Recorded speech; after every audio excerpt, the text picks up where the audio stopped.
मुझसे कुछ गलत कार्य हो जाता है या मैं जानकर भी कर देता हूं जिसका परिणाम मुझे तुरंत मिल जाता है,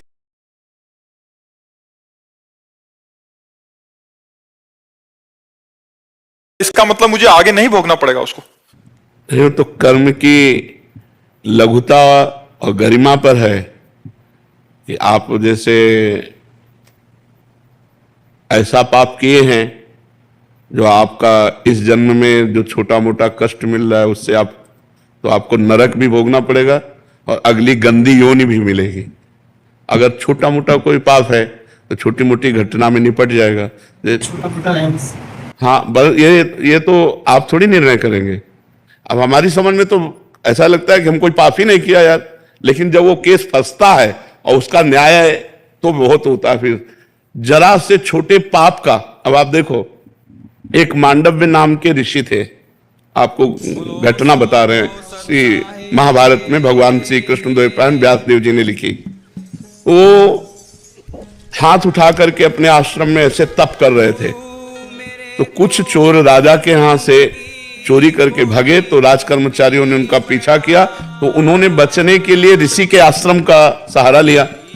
पर राजकर्मचारियों ने देख लिया था कि आश्रम में गए, तो आश्रम में घुस गए, तो चोर भी मिल गए और सामान भी मिल गया।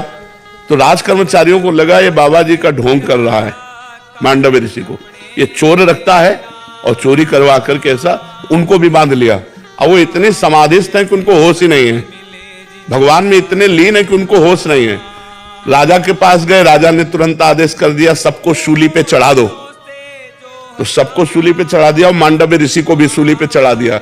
सूली होती है एक भाले जैसी आकृति की, और उसको ऊपर से ले जाकर ऐसे छोड़ा जाता है, तो उसके गुदा द्वार में जितना घुस जाए अब वो तड़प तड़प कर मरता है, बहुत बुरी सजा है। तो जो ही गुदा द्वार में सूली इतनी घुसी तो उनको होश आ गया। जब होश आया तो पद्मासन लगा के बैठ गए सूली पे। वो तो महापुरुष थे, जो अन्य चोर थे वो मर गए थे। अब जब अन्य को सजा देने के लिए वहां लाया गया तो जो ही देखा पद्मासन में तो भाग के गए, उनका कोई महात्मा सूली पे चढ़ा। तो राजा आगे गाय करके ब्रह्म ऋषियों को करके आए और वंदना की, महाराज मुझे क्षमा कीजिए, मुझे पता नहीं था कि आप हैं, हमको ऐसे समझा। तो उन्होंने कहा मुझे आपसे कोई बात नहीं करनी, शूली से निकालो मुझे, मैं सीधे धर्मराज से बात करूंगा जाके कि मैं तपस्या कर रहा था, मुझे ऐसा दंड क्यों मिला। क्योंकि कोई भी बिना अपने कर्म के दंड नहीं पा सकता, ये पक्का सिद्धांत है। तो सूली निकाली गई लेकिन निकल नहीं रही थी, लाख प्रयास किए तो सूली काट दी गई। तो उन्हें अणिमांडव्य ऋषि कहते हैं। वो सीधे धर्मराज के पास गए और धर्मराज से कहा कि मैं तुम्हें दंड देने के लिए आया हूं। इतने महान तपस्वी थे, मैं जब अपने आश्रम में तपस्या कर रहा था, चोर चोरी करके लाए, तो हमने उसमें क्या सहयोग किया, उस कर्म में मेरा क्या दोष था। तो उनका महाराज कोई दोष ना, फिर मुझे सूली की सजा क्यों मिली। तो जैसे अपने को टीवी चला दीजिए ना, प्रोग्राम दिखाया जाए, ऐसे उन्होंने दिखाया कि देखो जब आप 8 वर्ष के थे तो तितली की गुदा में बमूल का कांटा डाल के छोड़ दिया था, इसीलिए सूली आज भी नहीं निकली आपके पड़ी हुई। तब उनका 8 वर्ष के बालक को ज्ञान नहीं होता। इसलिए मैं आज से मर्यादा रखता हूं कि 14 वर्ष तक की अवस्था का किया हुआ पाप दंडनीय नहीं होगा, नाबालिग। और मैं तुम्हें साफ देता हूं क्योंकि 8 वर्ष की अवस्था के द्वारा किए गए अपराध को आपने इतना बड़ा दंड दिया, तुम जाओ और मृत्यु लोक में मनुष्य रूप में जन्मो। तो वही विदुर जी के रूप में जन्मे, जो विदुर जी हैं साक्षात धर्मराज जी हैं। तो देखा, छोटा सा खेल खेल में तितली की गुदा में कांटा डाल के तो सूली की सजा मिली।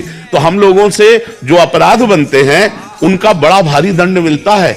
हमें देखने में लगता है कि क्या है पर स्त्री गमन, क्या है पर पुरुष गमन, लेकिन इसका 100 कल्प तक दंड मिलता है। पतिवंचक पर पतिरति करई, रो रो नरक कल्प सत परई। यदि पराई स्त्री से पुरुष भोग करता है तो 100 कल्प तक रो रो नरक भोग पर। जो पराई पुरुष से भोग करती है उस ऐसा शास्त्रों में जो मर्यादा लिखा हुआ है, जो धर्म लिखा हुआ है। तो अब आपका कौन सा पाप कितना बड़ा है ये तो न्यायाधीश निर्णय करेगा, लेकिन सब पापों को नष्ट करने का एक उपाय है, नाम संकीर्तनम यस्य सर्व पाप प्रणाशनम।